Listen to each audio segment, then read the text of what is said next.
ভালো আছেন? রাইসা ডিজিটাল অ্যান্সারের পক্ষ থেকে সবাইকে শুভেচ্ছা জানাচ্ছি।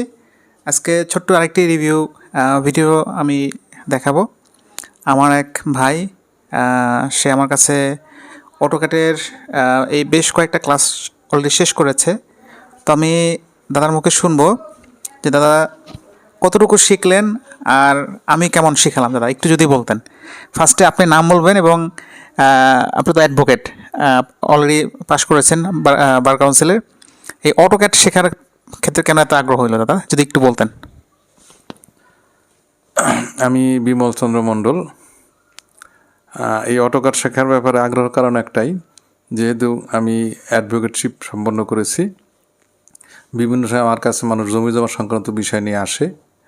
সেক্ষেত্রে দেখা যায় অনেক ক্ষেত্রে কাগজ কলমে বুঝালেও মাপ জবরজ বুঝাতে গেলে অনেক সময় দেখা যায় এই জিনিসটা ডিজিটালি অটোক্যাড শিখলে তাদেরকে মানে স্পটে বসে অনেকটা সমাধান দেওয়া যায়, বোঝানো যায়। এটা প্রথম পর্যায়ে, এটা সবার জন্য শেখা মনে করি জরুরি। আচ্ছা এটা ভালো একটা শেখার বিষয়, সবাই শেখা উচিত। দাদা ধন্যবাদ। আর দাদা আপনি তো অ্যাডভোকেটশিপ পাশ করছেন কত সালে দাদা, বার কাউন্সিল থেকে? আমি 2018 সালে সনদ নিয়েছি। আচ্ছা দাদা, আমি যে আপনাকে নোট করে করে শেখাই দাদা, এই এই সম্পর্কে একটু বলেন। আসলে অনেকে বলে ভাই আপনি এত লেখান হাত ব্যথা হয়ে যায়, আমার অনেক স্টুডেন্ট বলে, দিন শেষে বলে যে এটাই কারেক্ট মাধ্যম। দাদা আপনার আমি অভিমতটা জানতে চাই যে আমি যে নোট করে করে শেখাই এটা আসলে কি ভালো নাকি খারাপ? এটা অবশ্যই ভালো নোট করে করে, কারণ মানুষ যে কোনো সময় যে কোনো পয়েন্টে গিয়ে ভুলে যেতে পারে। সেক্ষেত্রে এই লেখাটা সাথে থাকলে আপনি তখন আমরা তখন দেখে নিতে পারলাম একটার পরে একটা সিরিয়ালি কোনটা হবে, ওইটা ভুলে গেলে দেখে নিলে এটা সহজ হবে, কারণ সব বিষয় তো মানুষের মনে থাকে না। এটা অবশ্যই লিখে নিলে এটা একটা ভালো শেখার কৌশল, লিখিত যে কৌশলটা।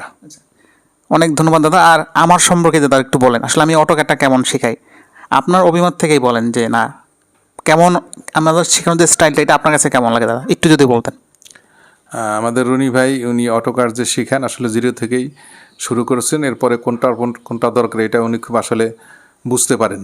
হ্যাঁ, শিক্ষার্থীর যে কোন পয়েন্টে গিয়ে কী বলতে হবে ধরতে হবে সেটা উনি বুঝেন। উনি ধাপে ধাপে এটা আস্তে আস্তে শেখান, ওনার কৌশল খুবই চমৎকার। দাদা অসংখ্য ধন্যবাদ। আসলে অটোক্যাডটা অনেকটা ম্যাথমেটিক্সের মতন, যত বেশি প্র্যাকটিস বাসায় করতে পারবেন তত বেশি ভালোভাবে শিখতে পারবেন। তো আমার এর সেম আগের ভিডিওতে আমি বলেছি আপনার অটোক্যাডটা যেখানে শেখেন আপনি বলবেন যে নোট করাই দিতে বা লিখিয়ে লিখিয়ে, কারণ অনেক কিছুই আমরা হয়তোবা দেখানোর পর বাসায় গিয়ে আমরা ভুলে যাই। যখন আপনার হাতে পাশে আপনার নোটটা থাকবে তখন কিন্তু ইজিলি আপনি এটা মনে রাখতে পারবেন যে না এরপর আমার এই কাজটা করতে হবে বা এই অপশনটা আমাকে এই অপশনে গিয়ে কাজটা করতে হবে। তো এটাই ছিল বেসিকলি ভিডিও।